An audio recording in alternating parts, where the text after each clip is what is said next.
knows how you come across somebody once in a while you shouldn't have messed with. That's me. I am not an African American. You're an Oreo cookie, white in the inside and black on the outside. I don't have an afro, I have an Amerifro. Talking that idiotic stuff you talk about, I will slap you. Go ahead. Make my day. Black as the ace of spades, but 100% American. Heard around the world by everybody and their mama. The Jesse Lee Peterson Radio Show. Uniting the races with truth instead of dividing them with lies. We're also rebuilding the family by rebuilding the man. Welcome to the show. I am Jesse Lee Peterson. Thank you so much for being with me. I do appreciate it. I have with me Frank Gaffney. He is the founder and president of the Center for Security Policy, and he is here to, thank God, update us with the latest on North Korea, what's really going on. Frank, good morning, and thank you for coming on. It's a pleasure to be with you. Thanks for having me. I totally appreciate it. What is the update? I made sure that I checked out my underground bunker last night and this morning. Everything seemed to be working well. What is going on with North Korea? Did they launch the nuclear today, or is it going to happen? Well, the speculation is that there may be a missile launch. We don't have any indication what's aboard that missile or where exactly it would fly. I think the assumption is that it will be a test of one of their missiles, unarmed, and aimed in a direction that doesn't pose a threat to, for example, South Korea or Japan or us, for that matter. Right. But we don't know for sure, and what we've been being served up, day after day for several weeks now is one threat after another from the North Koreans. And we've been told not to worry, that they don't have the means to attack the United States. I don't believe that's true. It's not necessarily the case that they would use one of the missiles that they're preparing to test, evidently, for that purpose, but they do have other means of attacking this country, even our homeland. And I think it's very foolish to be thinking that this isn't a problem or isn't a real threat. And why is it that you, you don't believe it? I mean, why is it that you believe that is a threat? Well, one of the things that has troubled me for a long time is the evidence of collaboration between the North Koreans and the Russians that I'm told it's been established has resulted in the transfer of a technology to the North Koreans that, if used against us, could have catastrophic effects on this country. Yeah. It's something called electromagnetic pulse.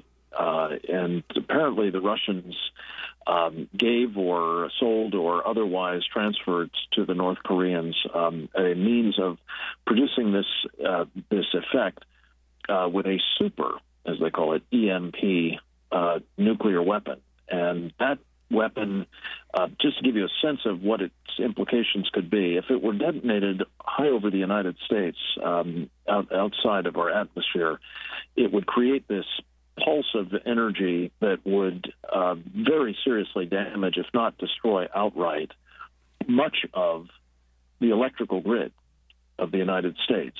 And I'm sure I don't need to tell you or your audience, without electricity, in short order, this country would cease to be, a 21st century society, let alone a superpower. And in fact, according to an estimate by the chairman of a Blue Ribbon Commission that was convened by the Congress back in 2004 initially to study this danger, and by the way, uncovered evidence of this kind of collaboration and transfer of technology to the North Koreans, within a year of such a device being used against us, 9 out of 10 Americans would be dead. Amazing. So this is a very serious problem, and whether the North Koreans are currently positioning to do such a thing to us, or whether they are simply putting in place the means to do it, I think it is again reckless and irresponsible to be sort of downplaying or minimizing at least the threats that are now being made quite regularly by them to engage in a nuclear attack against this country. Is Russia and North Korea, are they in bed together, so to speak? Well, the North Koreans have benefited from help from a number of different quarters. The Russians have provided some. The Pakistanis have provided some. The Chinese have provided a lot. And not least, the Iranians have been providing some in the form at least of money and perhaps of sharing technology as well. And this is, of course, another reason for concern about this regime in North Korea. They are kind of nukes are us, if I can use that expression. They have very few cash crops. One of them is weaponry. And whether it's conventional arms or missiles of various kinds or perhaps nuclear weapons technology, it is certainly to be expected that they will try to make money by selling it to anyone with cash. And that could be quite a number of very bad people. I've noticed that since Barack Obama has been in office, our enemies seem to be more emboldened in that they don't seem to be afraid. We get a lot of threats from everywhere now. Is it because they know or they're not concerned or worried about Obama taking action or something? I'm so glad you asked the question. I think it is very much the case that North Korea today, and probably a lot of others besides, including many of the nations I've just mentioned, are seeing the United States as less powerful, certainly less resolute than it has been in the past, and most especially under the Obama administration with respect to our nuclear deterrent force. As you know, I'm sure, the president has made it a matter of national policy since he came to office to get rid of our nuclear deterrent unilaterally, if necessary. And I think that's unquestionably helped embolden bad guys and presumably contributed to the present crisis.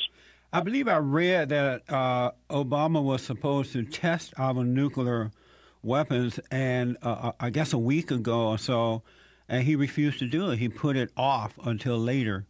Does Obama believe that we can just appease our enemies, and if we get along with them, they'll get along with us? Well, let me break this down into two different questions. Yes. What the Secretary of Defense apparently ordered was a deferral for some time of a test of a missile that would be used, God forbid, if need be, to deliver a nuclear weapon over long distance. It's called an intercontinental range ballistic missile.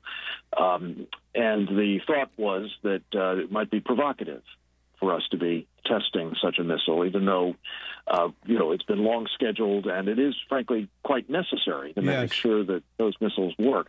It hadn't apparently had any effect in discouraging the North Koreans from testing their missiles, mind you, but it's in keeping with the philosophy that I mentioned a moment ago, President Obama's effort to denuclearize. I'm sorry, hold that thought. I want the people to hear every word you have to say. Let me take a quick break. 888-775-3773. Back in a moment.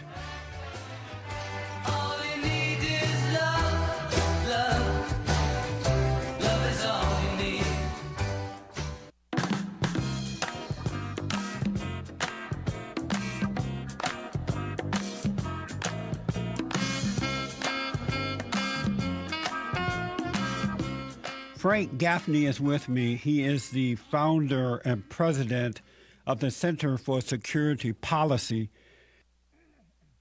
And he's here to update us with the latest on North Korea. They were supposed to launch a nuclear missile test today. And I guess everybody kind of sitting around waiting to see what is going to happen. And Frank, just before we went to break, you were telling us why this president, Barack Obama, is refusing to test our nuclear missiles. And then I had a part two to that question.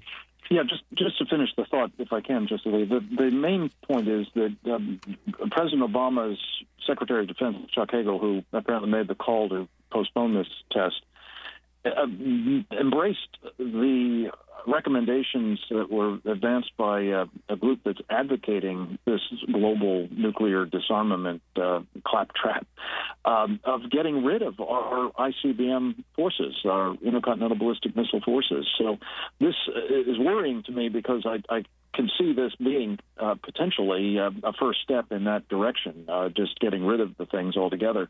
But the second point, which goes really to the heart of your first part of that question, is that the administration is determined never again to test the nuclear weapons that go on the front end of those missiles. We haven't done it for 22 years as it is now. And frankly, I think there's every reason to believe that the safety and the reliability and the effectiveness, for sure, of those weapons is now in question, and it's very troubling that the administration doesn't see any need to validate those three important attributes, a critical piece of their deterrent effectiveness. Amazing. I remember in Obama's first term, he went around the world, in essence, apologizing to the world for our power because we are a powerful nation. And he sent, in my opinion, a message that, to our enemies that you don't have to worry, I'm here now, as though he's trying to appease our enemies in order to get along or thinking that will work. Am I seeing this correctly? Am I wrong about it? Well, no, sadly, I think you're absolutely right. And, part of this is a function, it seems, of, the president's own antipathy towards this country, certainly many aspects of its history, and to the extent that he has engendered in others, or certainly encouraged in others, a similar sense of that we're in the wrong, that we have much to apologize for, that we have, done terrible things to other people. I think is only, again, further emboldened enemies of this country and certainly undermined our friends. And unfortunately, when you engage in this kind of practice, I mean, it's the same thing in any other aspect of your life. You reward bad behavior, you get more of it. Yes. You discourage good behavior, you get less of it. That's right. I am very, very concerned about what's happening. And I find that the people who are concerned about these issues, we're just talking about them, what's happening, while Obama and his supporters continue to really just destroy the country from within. Is there anything we can do? Because there's so much uncertainty now in our country. We don't know what to do. We don't know, where to go, where to hide. What can we do to stop this?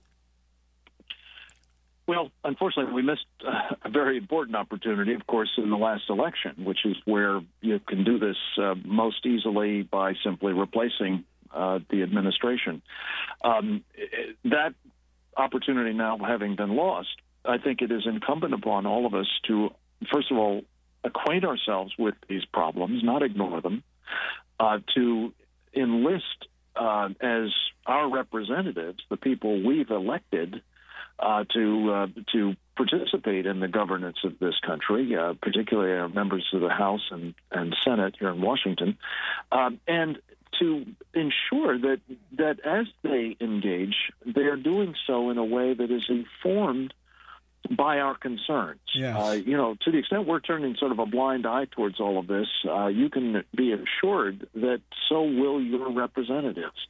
If you're engaging, if you're focusing, and if I may just offer one example of a product that might help in getting people engaged, it's about the Muslim Brotherhood, which is a subject that we haven't touched on here, but it's a whole nother problem and very much part and parcel of what I think is wrong about the Obama administration's policies. We've done a course, a free online 10-part video-based course called The Muslim Brotherhood in America, The Enemy Within, and you can find it at MuslimBrotherhoodInAmerica.com. And it gives you a wealth of information that I think will really inform you and hopefully inform your representatives. And part 10 of the course, Jesse Lee, is all about what you can do about this problem, and I really commend it to your listeners. We have about 2 or 3 minutes left here. A lot, and I highly recommend that too for them. What is that website again? Muslim Brotherhood in America.com. I noticed that, and I feel somewhat the same way, that a lot of folks have lost confidence in the Republican Party, in that in the first term of Obama, they allowed him to just get away with whatever he wanted to, and they ran what many thought was a poor campaign against him. And the people just don't trust the Republicans, so they don't have anyone there to trust. There's like, you know what, forget it kind of an attitude. Mm-hmm. Well, the Republicans have, I'm sorry to say, done a lot to encourage that kind of alienation on the part of lots of folks. But, you know, at the moment, they may be the only hope for the Republic if they are able to buck up, to get a grip, to get back in touch with kind of the fundamentals of this constitutional republic, and to advocate on their behalf. You know, we've got so many issues at the moment, both foreign and domestic, and I think it's just terribly important that we insist that these folks, particularly those who are elected by us, stand up against what the administration is doing, to undermine our Constitution, to weaken our national security, to embolden our enemies, to undermine our friends, and otherwise make the world more dangerous and America less safe. I'm very concerned. Frank, you have done excellent research on all of these issues. And I want to make sure that people get to your website so they can read it and get more information and become more active in what our government is doing. Once again, what's your website and how can we help? Well, I appreciate that so much, sir. And the one that I've mentioned several times is MuslimBrotherhoodInAmerica.com. And the main website of the Center for Security Policy, which is just a terrific resource, I think, is SecureFreedom.org. Well, I really, really appreciate you, Frank, and thank you for coming on. If we want to have you back to keep us updated, you'll be hearing from us. I will welcome it. Thank you, sir. Thank you, and God bless you, Frank. Bye-bye. Bye now. All right, folks. 888-7753-773. Back in a moment.